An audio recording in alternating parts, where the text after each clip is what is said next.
తనంత తానుగా యోగ్యమైన కాలం ఏది అంటే సూర్యోదయం నుంచి 88 నిమిషములు వెనక్కి లెక్క పెట్టాలి.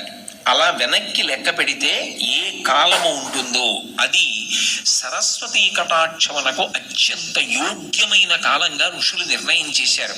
బ్రాహ్మీ ముహూర్తము, పిల్లల్ని తెల్లవారుజామున లేచి కూర్చుని చదువుకో అంటారు. మధ్యాహ్నేతు మహేశ్వర, మధ్యాహ్న కాలం అయిందనుకోండి ఆయనని మహేశ్వర స్వరూపంగా చూస్తారు.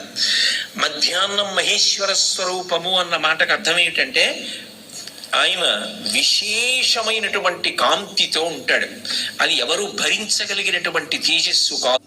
అంటే తమో గుణాన్ని అజ్ఞానాన్ని పోగొట్టగలిగినటువంటి శివస్వరూపమై ప్రకాశిస్తూ ఉంటాడు. సాయంకాలం ఉపాసన చేస్తున్న సాయంకాలం ఉండేటటువంటి సూర్యబింబం సాక్షాత్ విష్ణు స్వరూపంగా కీర్తింపబడుతుంది. ఇప్పుడు